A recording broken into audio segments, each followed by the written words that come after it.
आम सरकार लोकंक समर्थन रे गढ़ा होइतिबा लोकंक सरकार दीर्घ 24 वर्षर अहंकारी और लोक विरोधी सरकार रो पतन घटी। जय जगन्नाथ।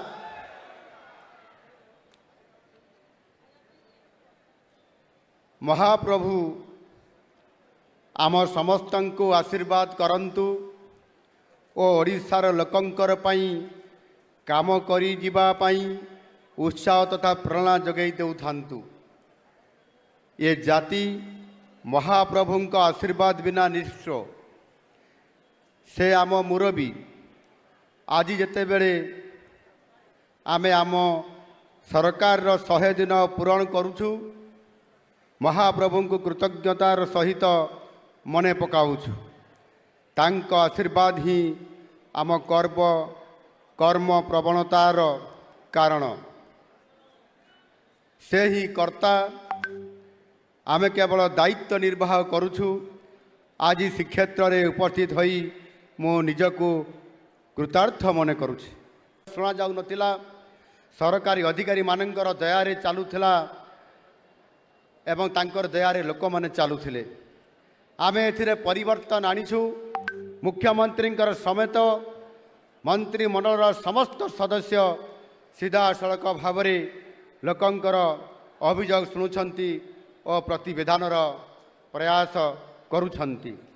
अभियोग शुणाणी द्वारा अनेक समस्या लोकंकर दृष्टि को आसी थाए और से सबुर प्रतिकार संभव होता है।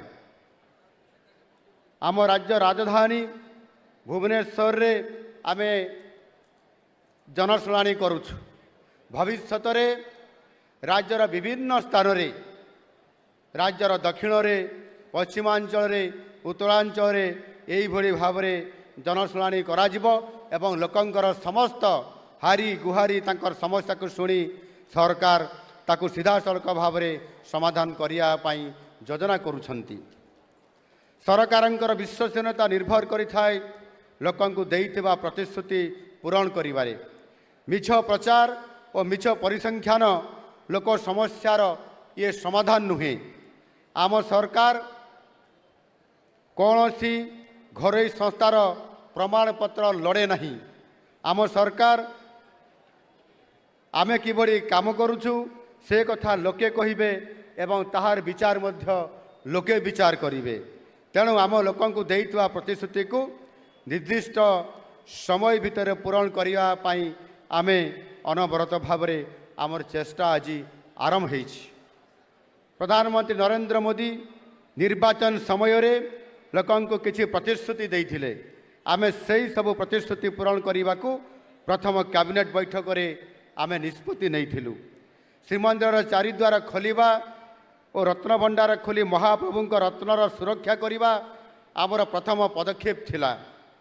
भक्तंकर भावावेग सहित संपर्कित यही निष्पत्ति भक्त भगवान को भितर थिबा कृत्रिम प्रतिबंधक सबको दूर करा जाइथिला। गत किछि वर्ष धरी ओडिया अस्मिता भाषा स्वाभिमान परिचय अवहेलित होइथिला। 2024 निर्वाचन लोके ओडिया अस्मितार पुनर्प्रतिष्ठा करने पाई तांकर मत प्रदान करथिले। आमे सरकारी कार्य रे ओडिया भाषार व्यवहार सहित ओडिया अस्मितार पुनर्प्रतिपादन निमंते 200 कोटी टंकार स्थायी पांठे गठन करिछु। प्रिय बंधुगण, धानर सर्वनिम्न सहायक मूल्य क्विंटाल पचा 3100 टंका थिला आमर सबुठारु बड़ प्रतिश्रुति। बजेट रे 5000 कोटी टंका व्यवस्था करी आमे यहाँ को कार्यकारी करिछु। चाषी भाई माने 28 घंटा भितरे यही मूल्य डीबीटी जरिया रे पाई पारिबे। चाषी भाई मानकर पाई आमे सीएम किसान योजना आरंभ करिछु। पीएम सम्मान निधि सहित संयुक्त होई यह चाषी भाई माननको आर्थिक सहयोग प्रदान करिवो। जदि आपंक आम भिडी भल लगा तेब आम चैनल को लाइक शेयर और सब्सक्राइब करने को जमा भी भूलु नहीं।